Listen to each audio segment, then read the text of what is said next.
এক দফা দাবিতে ময়মনসিংহের রহমতপুর বাইপাস মোড়ে সড়ক ব্লকেট কর্মসূচি পালন করছে ইঞ্জিনিয়ারিং কলেজের শিক্ষার্থীরা। এ বিষয়ে বিস্তারিত জানাতে ঘটনাস্থল থেকে যুক্ত আছেন সহকর্মী হারুনুর রশিদ। হারুন, জানাবেন শিক্ষার্থীদের প্রধান দাবি কি আর কি বলছেন তারা?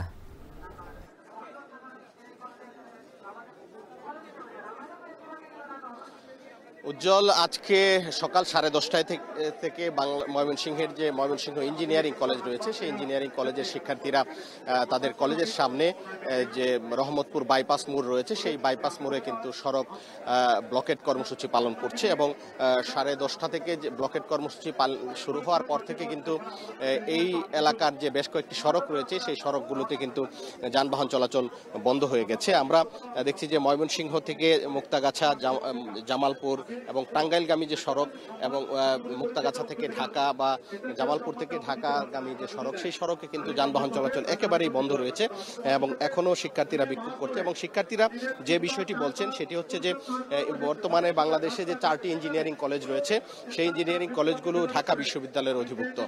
তো শিক্ষার্থীরা নানা অনিয়মের অভিযোগ তুলে, শিক্ষা ব্যবস্থায় নানা ধরনের অসঙ্গতির অভিযোগ তুলে তারা এই ঢাকা বিশ্ববিদ্যালয়ের অধিভুক্ত আর থাকতে চান না।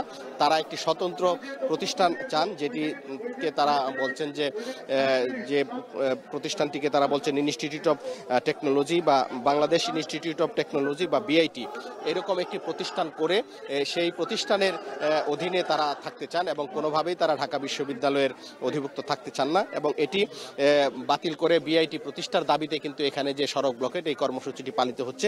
শিক্ষার্থীদের সাথে আমি কথা বলেছি, শিক্ষার্থীরা যেটি বলেছেন যে ময়মনসিংহ ইঞ্জিনিয়ারিং কলেজের কম্পিউটার সায়েন্স অ্যান্ড ইঞ্জিনিয়ারিং 3য় বর্ষের শিক্ষার্থী ধ্রুবজিৎ কর্মকার গত 18 মে এই যে বর্তমান যে শিক্ষা ব্যবস্থা রয়েছে, যে শিক্ষা পদ্ধতির মাধ্যমে ইঞ্জিনিয়ারিং কলেজগুলোতে শিক্ষা ব্যবস্থা পরিচালিত হচ্ছে, এই শিক্ষা ব্যবস্থার প্রতি অনাস্থা জানিয়ে ধ্রুবজিৎ কিন্তু আত্মহত্যা করেছিল এবং সে একটি বিশাল সুইসাইড নোট লিখে যায় এবং সেই নোটে এই শিক্ষা ব্যবস্থার যে অসঙ্গতি রয়েছে এবং কেন এই শিক্ষা ব্যবস্থার কারণে সে মৃত্যুবরণ করেছে এই বিষয়গুলো লিখে রেখে যায়। এবং এরপর থেকেই কিন্তু 20 মে থেকে ময়মনসিংহ ইঞ্জিনিয়ারিং কলেজের শিক্ষার্থীরা ক্লাস পরীক্ষা বর্জন করে আন্দোলন করছে এই শিক্ষা ব্যবস্থা পরিবর্তনের দাবিতে। এবং তারা বিভিন্ন জায়গায় ঢাকা বিশ্ববিদ্যালয় সহ প্রশাসনের বিভিন্ন জায়গায় তারা যোগাযোগ করেছে, কিন্তু এখন পর্যন্ত এ বিষয়ে তারা সুষ্ঠু কোনো সমাধান না পেয়ে কিন্তু তারা আজকে সড়ক ব্লকেট কর্মসূচি পালন শুরু করেছে। এবং শিক্ষার্থীরা যেটি বলছে যে তাদের যে দাবি রয়েছে বিআইটি প্রতিষ্ঠা, এই বিআইটি প্রতিষ্ঠার না হওয়া পর্যন্ত কিন্তু তাদের যে আন্দোলন সেই আন্দোলন কর্মসূচি চলবে। বর্তমানে এখানে ময়মনসিংহের অতিরিক্ত পুলিশ সুপার আব্দুল্লাহ আল মামুন এবং কোতোয়ালি মডেল থানার অফিসার ইনচার্জ শিবিরুল ইসলাম এবং ময়মনসিংহ সদর উপজেলা নির্বাহী কর্মকর্তা তারা কিন্তু এসে শিক্ষার্থীদের সাথে কথা বলছেন, তাদেরকে বোঝানোর চেষ্টা করছেন যে এই ব্লকেট কর্মসূচি তুলে নেওয়ার জন্য। কিন্তু শিক্ষার্থীরা তাদের সাথে কথা বলছেন এবং তাদের দাবি কিন্তু এখনো অনড় রয়েছেন এবং তারা যে প্রশাসন থেকে যে আহ্বান জানানো হচ্ছে সেই আহ্বান কিন্তু তারা এখন পর্যন্ত মানছেন না।